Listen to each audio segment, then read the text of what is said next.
Berlin, Germany. Several major powers signed a landmark agreement to limit foreign interference in the war in Libya and to push warring factions in the troubled North African nation towards a peaceful end to fighting. Speaking to journalists after a much-anticipated summit in Berlin, German Chancellor Angela Merkel and UN Secretary-General Antonio Guterres said Sunday's agreement advances a political process and rules out a military solution to the conflict. "We reached an agreement on a comprehensive plan to support a ceasefire in Libya," said Merkel, acknowledging the road to peace in Libya would be long and arduous. "We all agree that we should respect the arms embargo and that the arms embargo should be controlled more strongly than it has been in the past," added the German leader, though she confirmed potential sanctions for violators were not discussed. The leading antagonists in Libya's ongoing conflict, Khalifa Haftar, military commander of the Libyan National Army (LNA), and Fayez al-Sarraj, Prime Minister of the UN-recognized Government of National Accord (GNA), attended but were not participants at the highly anticipated talks, the first to bring all parties and their backers together. However, the bitter rivals did not meet directly, with Merkel citing differences of great magnitude. Reports of arms, troops, and cash flooding into Libya from foreign allies in recent months have led to concerns both sides would attempt to pursue a military victory, leading to spiraling violence. That escalation that was taking place and was becoming extremely dangerous. Today there was a strong commitment to stop it, said Guterres following almost 4 hours of talks in Berlin. Even as world leaders convened in Germany, reports emerged of air strikes and shelling in Tripoli, in apparent violation of an uneasy ceasefire brokered Turkey and Russia on January 12. A number of key ports and oilfields in Libya were shut down by forces loyal to renegade General Haftar on Sunday and the day previous, obstructing the resource on which Libya's economy is almost totally reliant, in an apparent bid to ratchet up pressure ahead of the summit.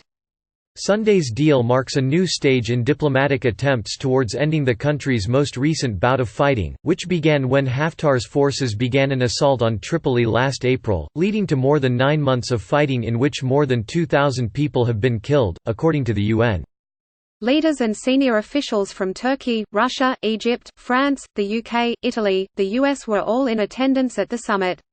Also present were representatives from the UAE, Algeria, China, Congo, the United Nations, European Union and African Union.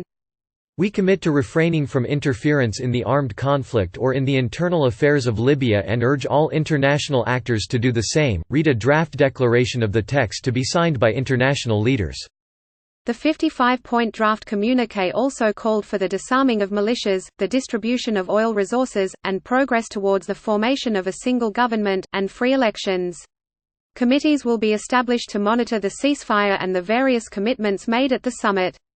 A number of European figures, including British Prime Minister Boris Johnson, German Defence Minister Annegret Kramp-Karrenbauer, and EU Foreign Policy Chief Joseph Borrell further suggested the possibility of deploying peacekeeping troops to Libya if a permanent ceasefire were agreed, though this was not part of the discussions.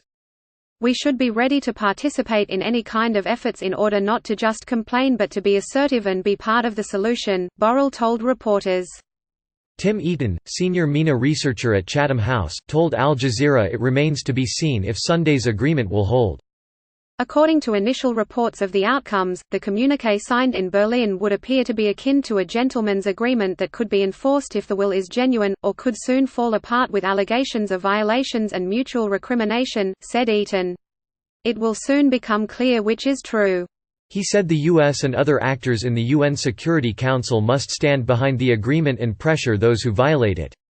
"This could be a real step forward and is the best that could have been hoped for from this gathering." However, previous experience of a complete lack of willingness to enforce the arms embargo and call out violators means that the readout from Berlin will be received with skepticism, Eaton said. Libya has been racked by conflict and insecurity since the ousting and killing of longtime leader Muammar Gaddafi in 2011 during an uprising supported by NATO forces, with rival factions and militias warring over control of the county and its massive oil wealth. Haftar's LNA, headquartered in Tobruk, currently rules much of the east and south of the country, while the Tripoli-based GNA and its allies administer most of the west. The conflict has grown into a tangled proxy war, drawing in foreign powers from the region and further afield as they pursue their own security and economic interests.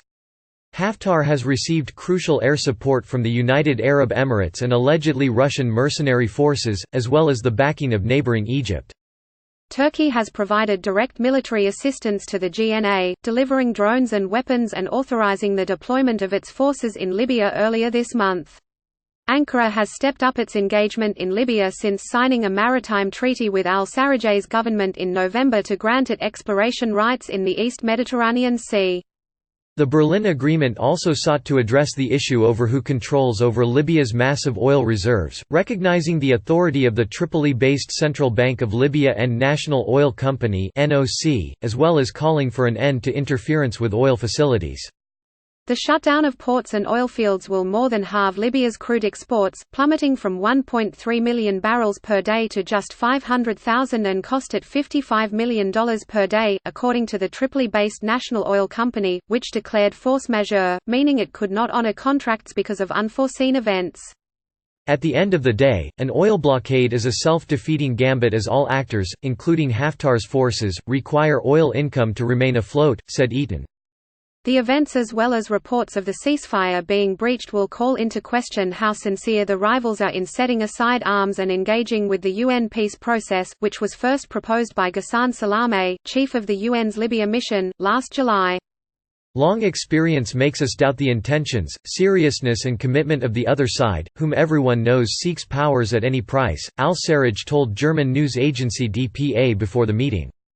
Outside the Federal Chancellery in Berlin, where discussions were taking place, pro-Haftar and pro-GNA protesters waved banners denouncing foreign interference in the conflict. Erdogan, as the leader of terrorist groups, read one sign from supporters of the general, while supporters of the government held another featuring Haftar's face and the caption, "No to the military coup." Though Haftar's forces have become bogged down in the suburbs of Tripoli for months, continued air attacks and frontline fighting since April has seen hundreds of civilians killed and more than 150,000 forced to flee their homes, according to UNICEF, which also warned that children were being recruited as soldiers.